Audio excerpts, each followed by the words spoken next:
Sir, please could you start recording? Hmm? Sir, could you please start recording? The recording is going on. Okay, sir, thank you. So two miscible liquids we considered, just started with the last class. So we considered that is your solubility. Sodium chloride is soluble in water. Iodine is soluble in organic solvents and produces red coloration. So that we considered. So let us quickly write that combination which we are going to consider. Okay, water and ethanol. This one we are going to consider. So we have a test tube, and in the test tube we are taken a arbitrary amount of water and ethanol. So it can be, if you are taking 1:99, or it can be taken 99:1. So in any ratio, if we are taking these two, so they will be basically miscible. Okay. Now we have taken in a arbitrary ratio and second the test tube thoroughly, and then we will see how to, or how many phases are actually existing here. So to understand that one, what we can do, we can add a small crystal of iodine in this test tube, and then add that small crystal, and then shake the test tube very vigorously and wait for 1-2 minutes. So if you are doing that, so you'll see that in the whole solution it becomes red in color. Okay, so this whole solution that is there, that liquid that is present in the test tube, it became red. Okay, now thing is how to find that the definition is, or how that apply that definition, that it is uniform throughout in chemical composition and physical state. So that definition, how it can be applied.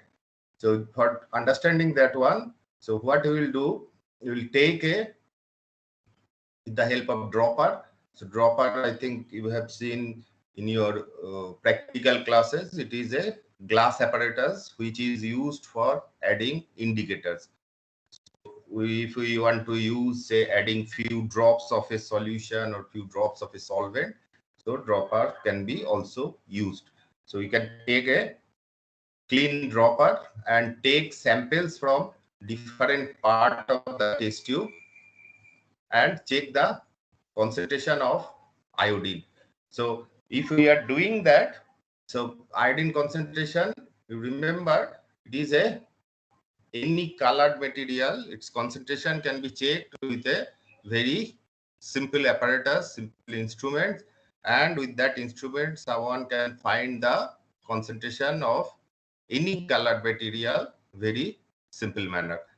Okay, now if you are finding the concentration, you will see that iodine concentration that is obtained from considering these samples, so that concentrations that becomes equal. Okay, the concentration whichever will be coming out from considering the sample which is taken from the upper part or middle part or lower part of the test tube, so all of them will be coming out to be values coming out to be same or equal. So that means what does it mean? It means that basically inside the test tube, this particular test tube solution or say solvent, basically the chemical composition is actually existing or found to be same. So that's why iodine has become solubilized or become the same value because it has been thoroughly or became equally soluble to the all part of the test tube. Okay, so that means it is a one phase or it is a single phase solution will be, or single phase system is rather existing in the test tube, and this conclusion we are reaching with the help of the consideration that iodine concentration became equal, and it is equal because of the reason that there is the whatever chemical composition of the liquid that was existing inside this test tube, that is same. So that's why iodine concentration also became same throughout the whole liquid that was existing in the test tube. So this thing is, you will get the same observation if in the place of ethanol, if you are taking methanol, or if you are taking acetone. That is, last class I wrote two more combination, water ethanol, or you can take water methanol.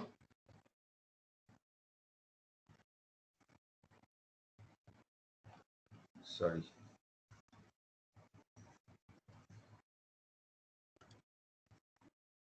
Or you can take water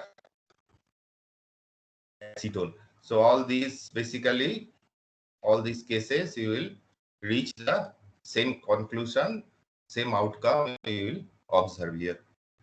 So all these cases, a single phase situation or single phase system is actually existing.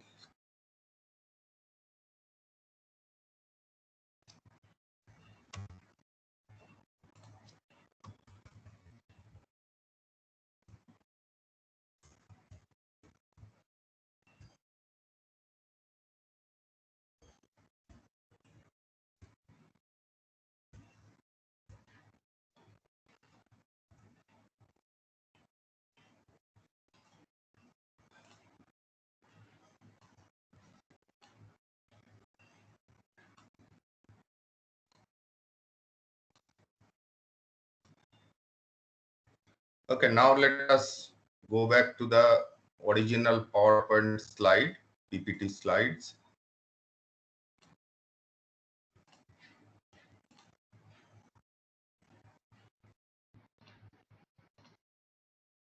So this is the example one we are considering. So it is a only one phase is basically generated, and that is your water ethanol solution phase is there. Sir, So slide similarly, not visible. Yes, sir. Yes, sir. Visible. So this is if you are considering methanol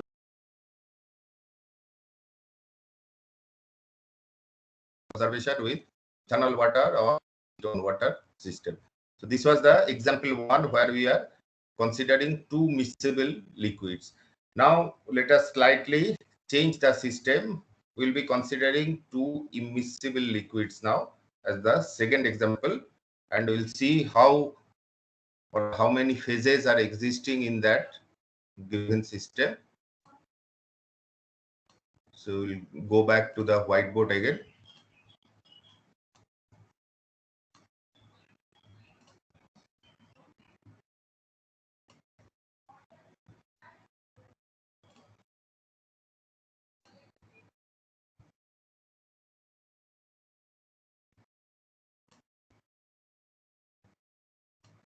Whiteboard is visible. Yes, sir. Yes, sir. Yes, sir. Yes, sir. So we are going to consider two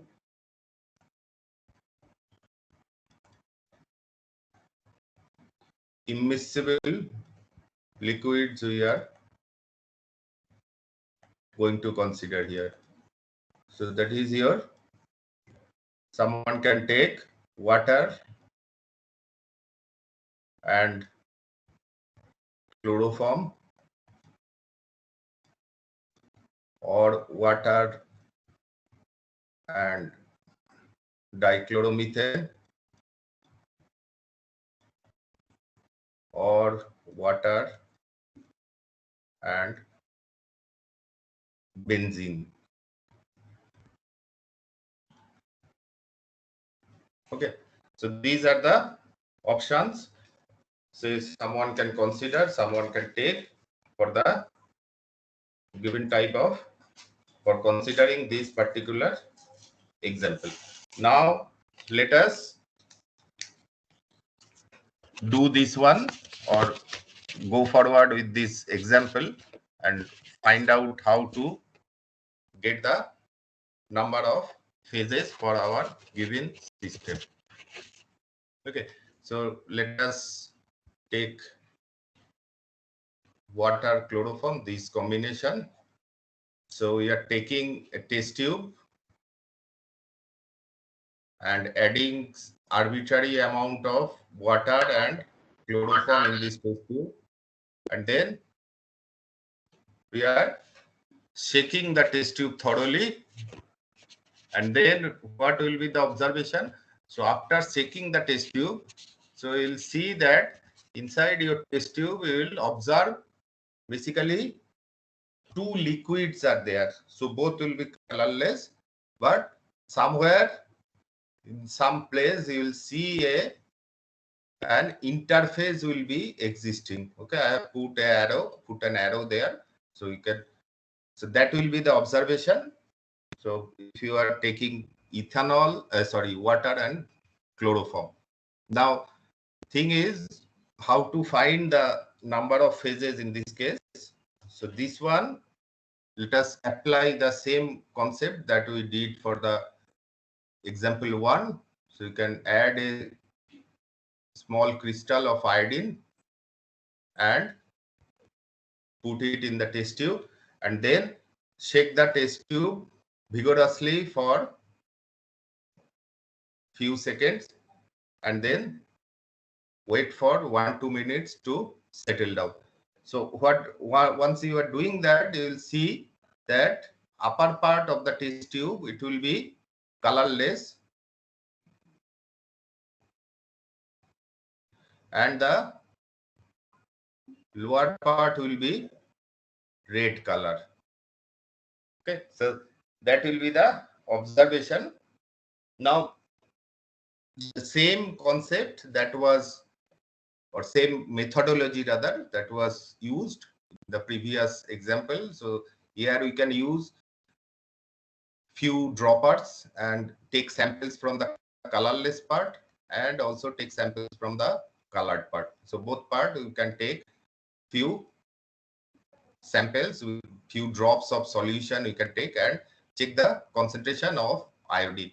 Now thing is, if you are checking the colorless liquid, colorless part of the test tube, if you are checking the concentration, so you will see that iodine concentration will be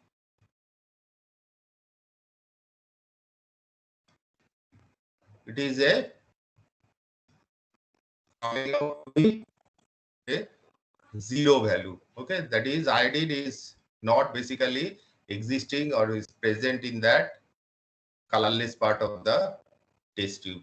Whereas if you are considering these samples that were taken from the red part, red colored part, so there the iodine concentration will be a relatively,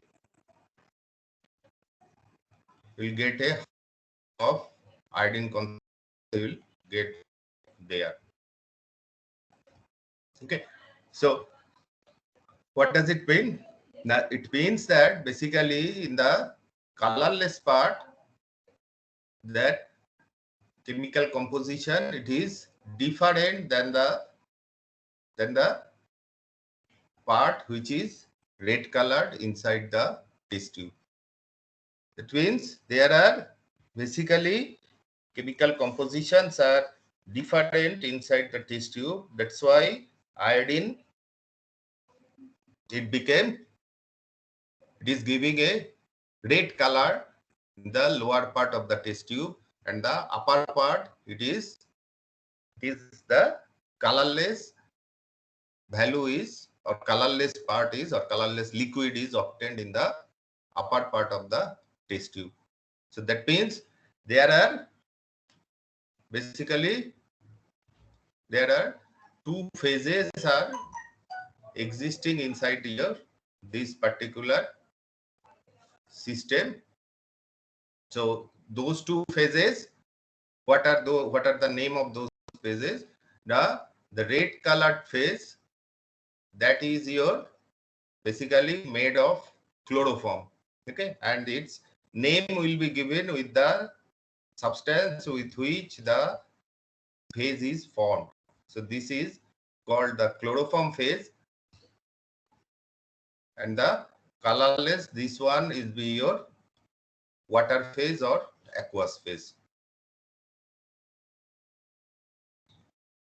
The thing is, why chloroform is occupying the lower part of the test tube? The answer is very simple. If you check the density of chloroform, so you can see its density is higher than your density of water. So that's why the chloroform will be occupying the lower part of the test tube, and the water will be occupying the upper part of the test tube. So that is our two immiscible liquids. So from two miscible liquid, whenever we are changing to two immiscible liquids, so we are reaching, or we are getting two different phases in the given type of system.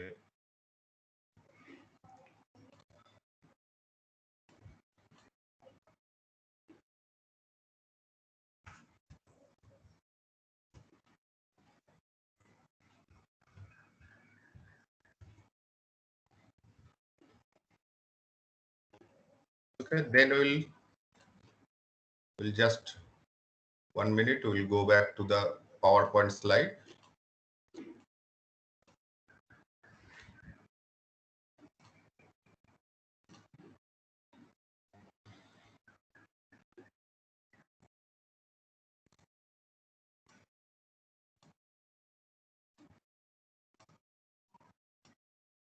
Okay, so this was our example 2.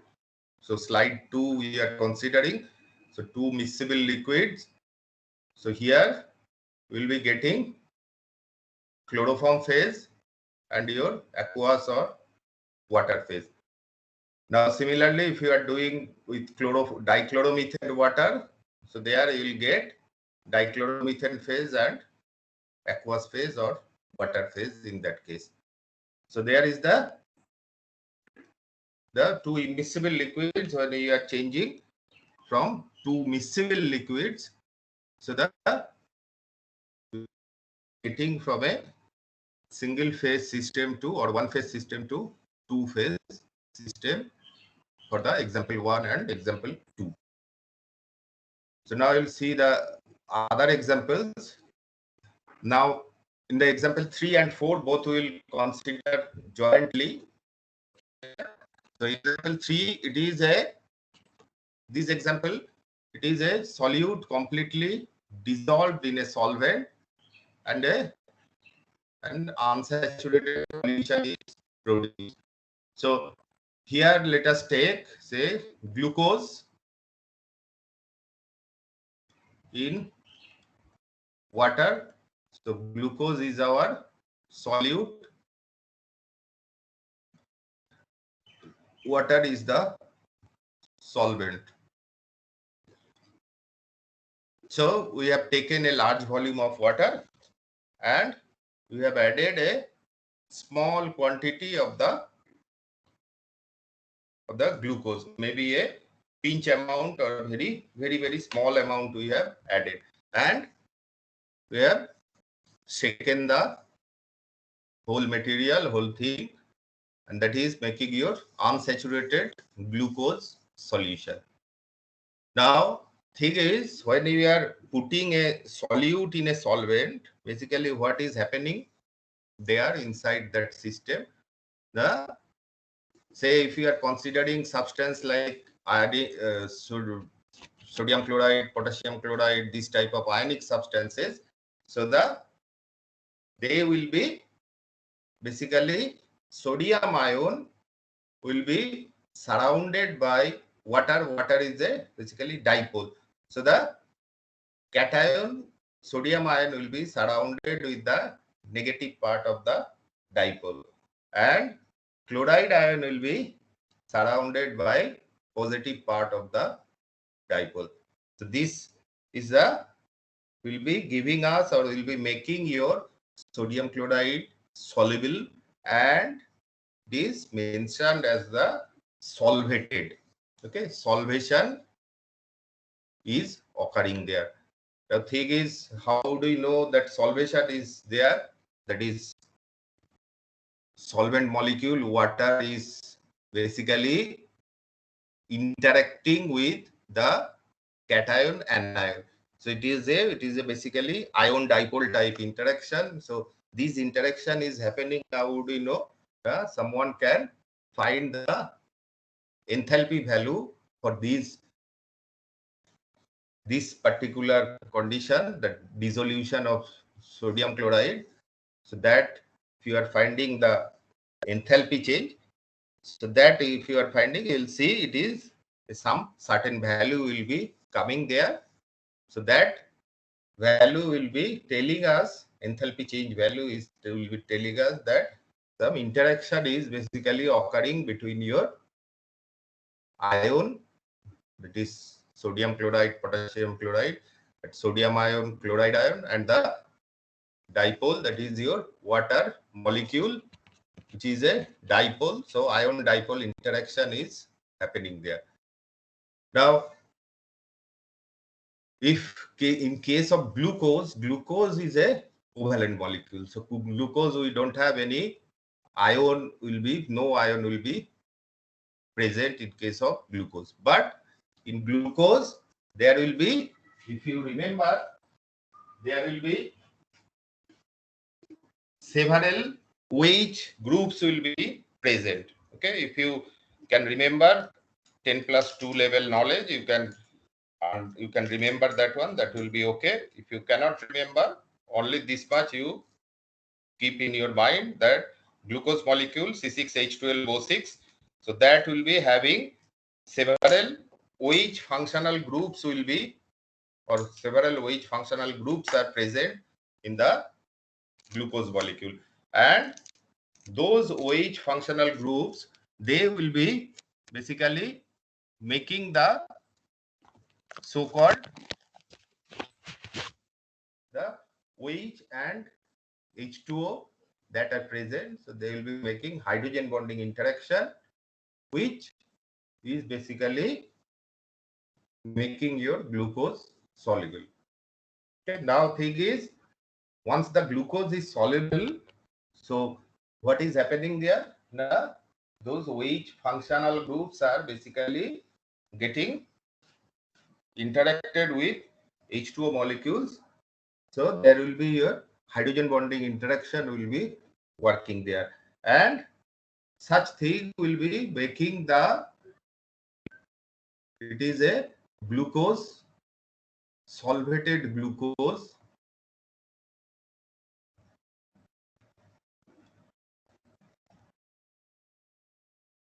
The solvated glucose molecule will be there once you are getting this or generating this unsaturated solution. Now, if you are making or if you are adding more and more solvent, that is, if you are adding more and more water, so you remember the concentration of glucose will be becoming less. But this solvation of the glucose, that will be continued.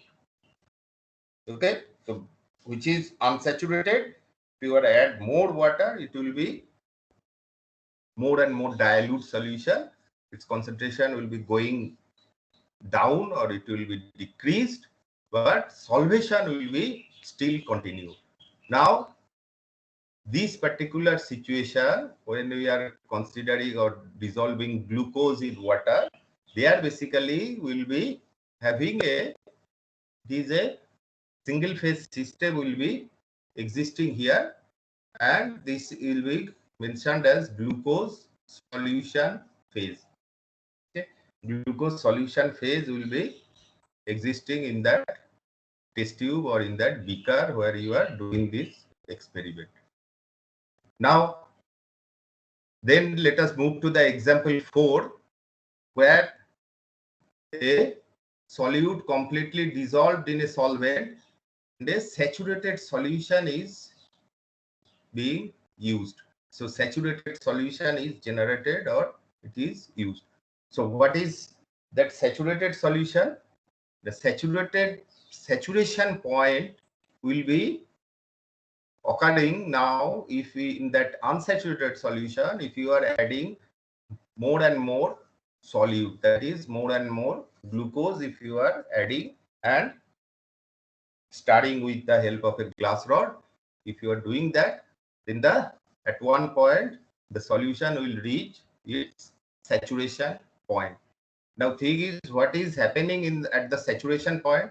The saturation point, basically it is a situation when this solvated glucose molecule, which was existing in example 3, so these solvated glucose, they will be making or establishing an equilibrium with your glucose solid molecule.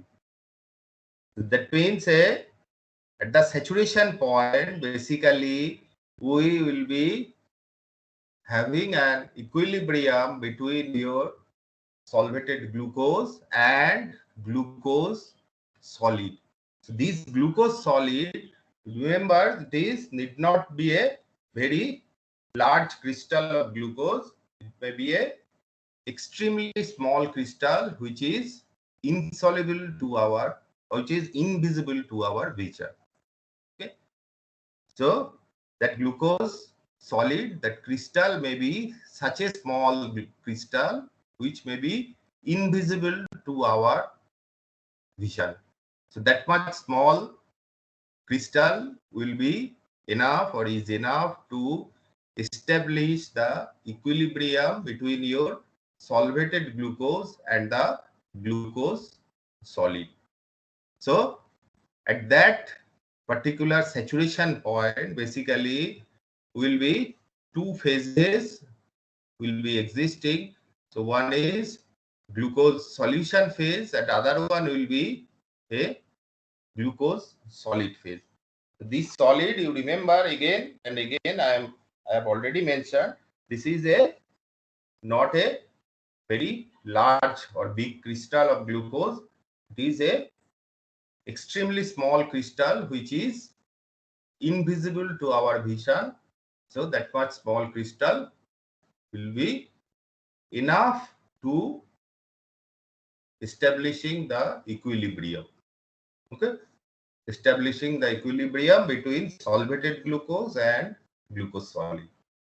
So at that situation or at that condition, we will be getting two phases. One is glucose solution phase and other one is glucose solid phase.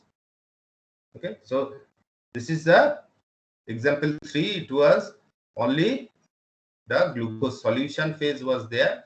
In case of saturated solution, we are getting a glucose solution phase plus a glucose solid phase.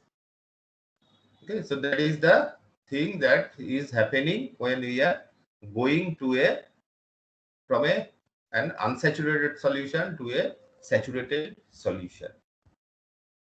Okay. Now, last example is the example 5. It is any gas mixture if you are taking in a container. So that container is, must be a closed container. If you are putting two gases or more than two gases, the gas molecules will be having your Brownian motions are shown by gas molecules. So due to the Brownian motions, so they will be thoroughly miscible and one phase will be is generated, that is the gas phase. Okay, so these are the few examples that we have considered in this case, and some simple examples we have considered. Now we will see the phase transition. So phase transition, basically we have the change in phase without change in chemical composition. So if somebody is considering solid, that is your ice and water liquid, so the below 0 degree Celsius ice will be stable, and above 0 degree water liquid will be stable phase. Similarly, if you are considering the 100 degree Celsius, so below 100 degree the water liquid will be stable phase, above 100 degree Celsius water vapor will be the stable phase. So here the thing is that considering a system, if you are changing the pressure or temperature or both pressure temperature, basically one phase will be stable than the other phase. So there is these are the two daily life example, day-to-day example which we observe. I have given here. Now there are other type of examples also which are not observable or not observed at the normal temperature and your normal pressure situation. So thermodynamic language, this normal temperature is your 25 degrees Celsius and pressure is the 1 atmosphere pressure.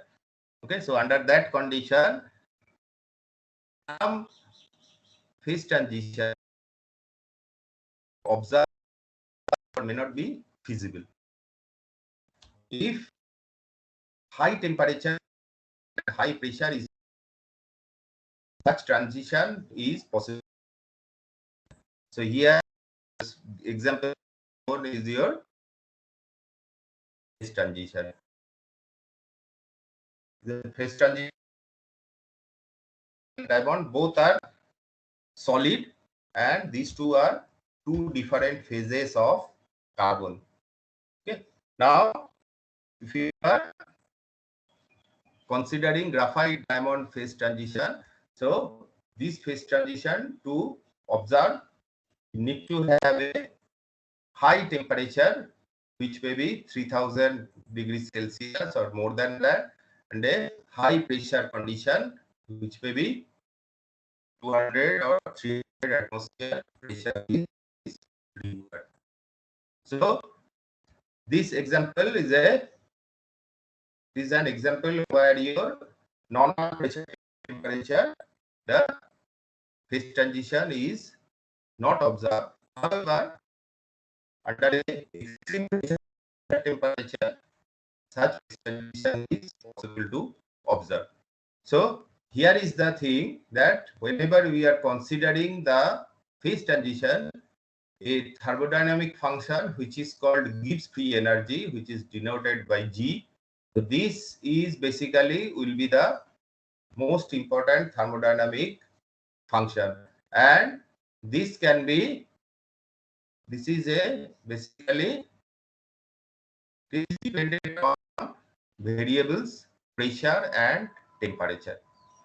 So either changing the pressure or temperature or changing both pressure temperature, your the Gibbs free energy will be changing. And Gibbs free energy basically gives us the idea that which phase will be stable, or in other words, from phase A to phase B,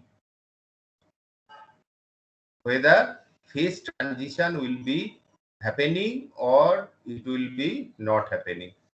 Okay, phase transition from A to B, whether it is feasible or not, that can be understood by considering the Gibbs free energy thermodynamic function.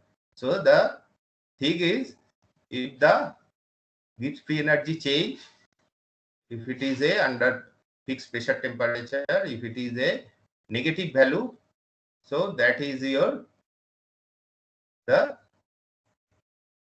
A to B phase transition will be feasible.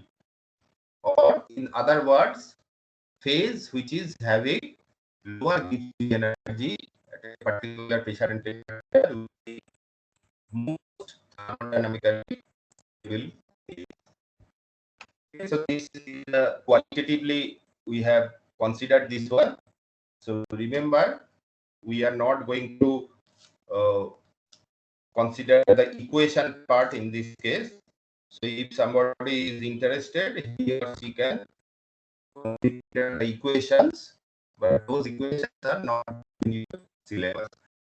These equations are Clausius and Clausius equations. Those equations can help us, which is correlating G and Gibbs period and temperature, help us to find out whether this delta G that will be negative or not under a pressure temperature condition.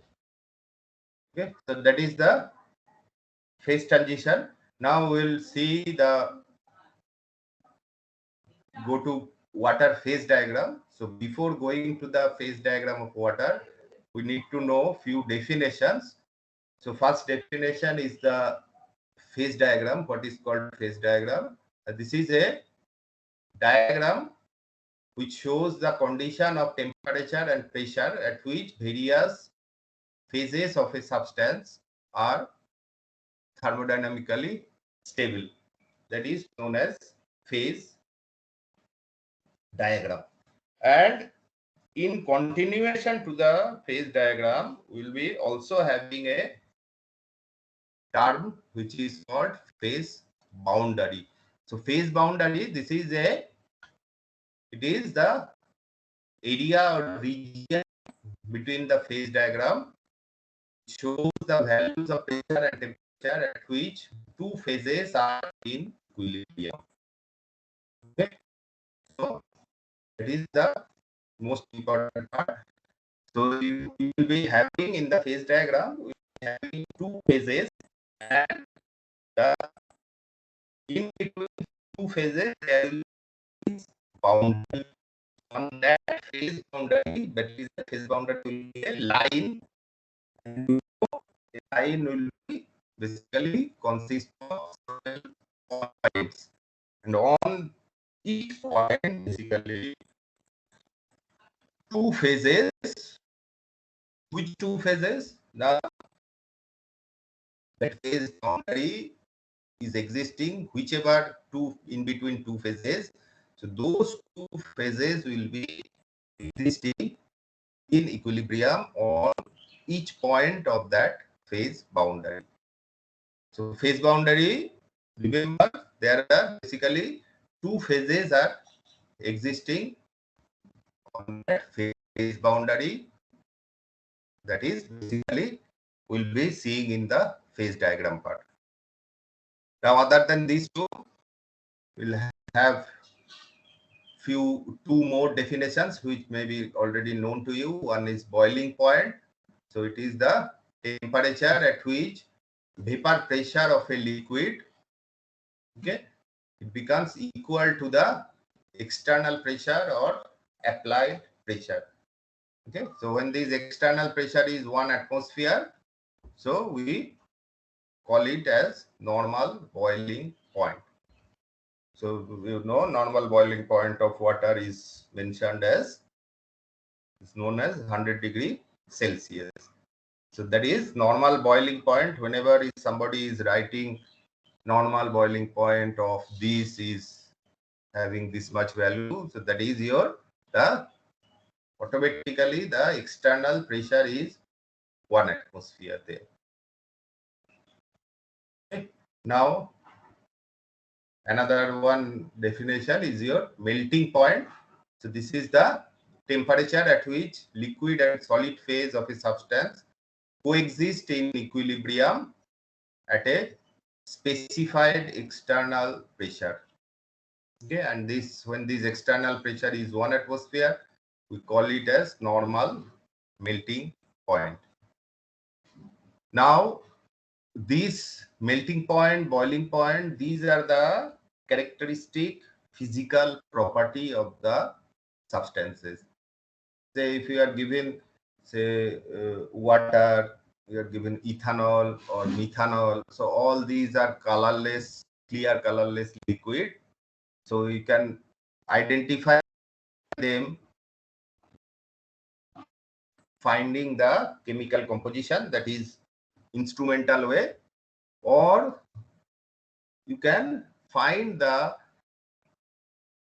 or you can identify the liquid with the help of a, say, physical property like melting point, boiling point. Okay, so this physical becomes very crucial, or we can very easily we can use these physical properties under certain requirement. Sir, Now, tripping point. Uh, sir, are you on phase transition slide? huh? Sir, are you on phase transition slide? So slide 4. Now I am on fifth slide. Sir, it is freezed. Yes, sir.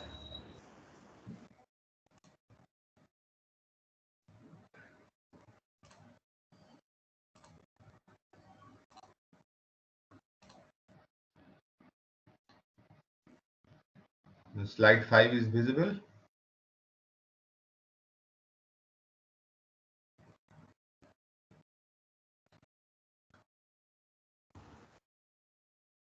Slide yes, 5 sir. is, Yes, sir.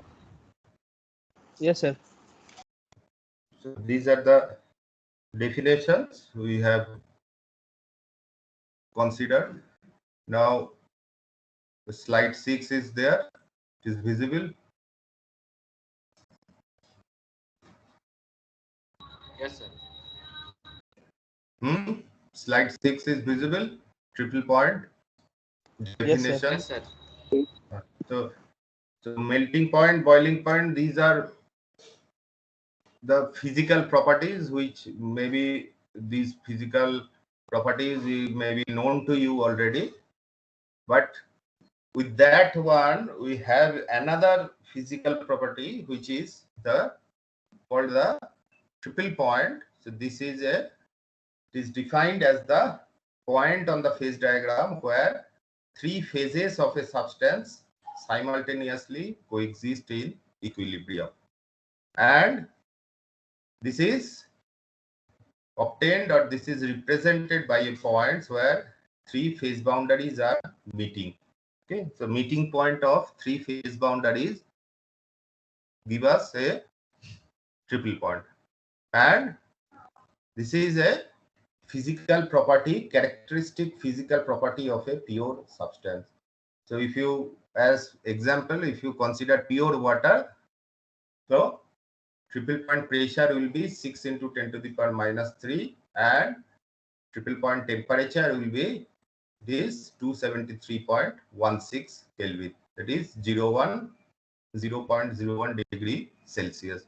So if somebody wants to mention the triple point of a substance, so the both pressure and temperature must be noted or must be shown properly or correctly. Okay, so both the values are required.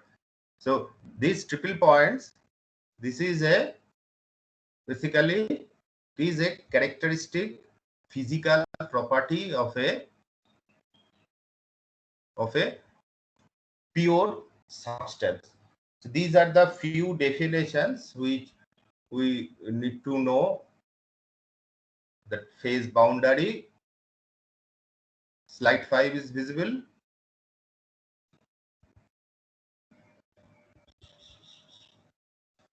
Yes, So phase diagram, phase boundary. So phase boundary, you remember, this is our the situation where two phases will be existing simultaneously, and it is the between two phases that phase boundary will be existing. Okay, so we'll I'll show you the slide of the water phase diagram, but we will not discuss it. Just see the phase diagram slide. Slide 7 is visible.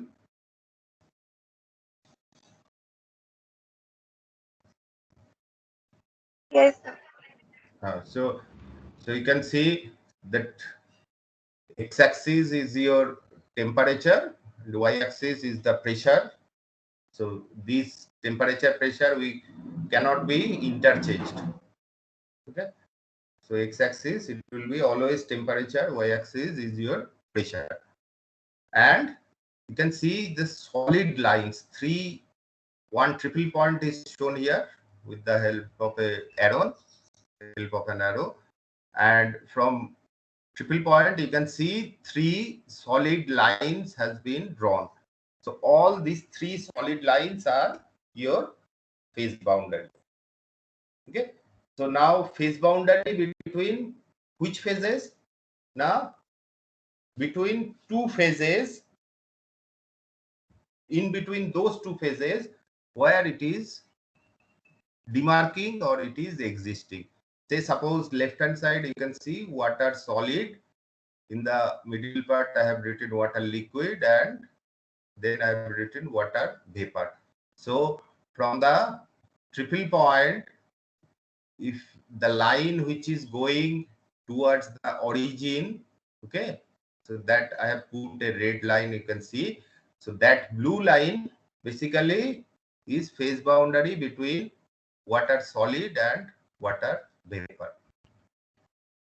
Okay, then from triple point to normal boiling point, through normal boiling point, the blue line which is going, so I have put a red line now. So this blue line is basically our phase boundary between liquid and water vapor.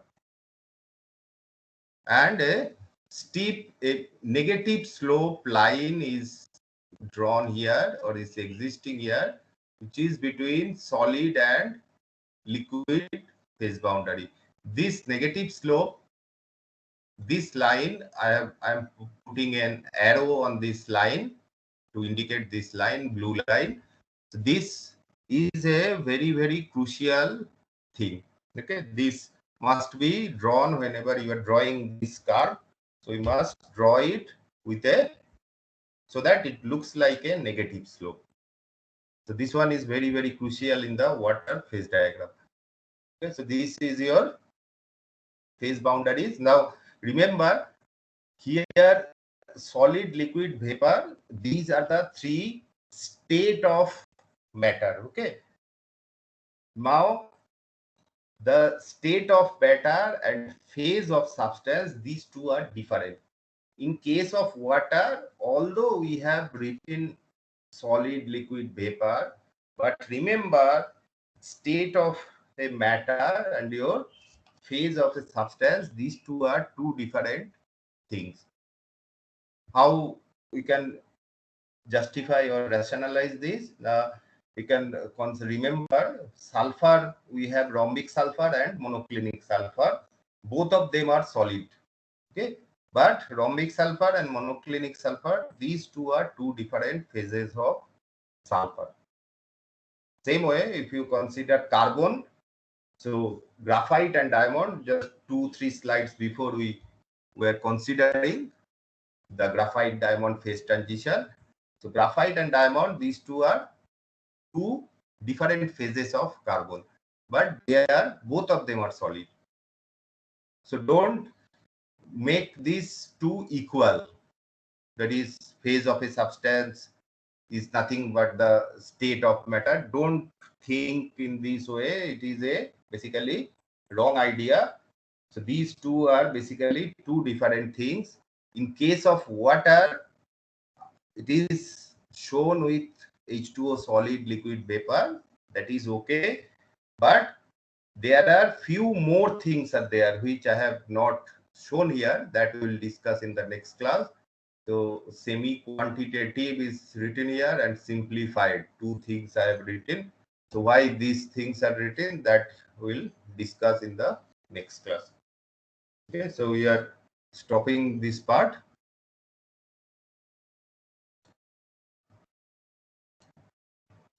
So we'll continue in the next class.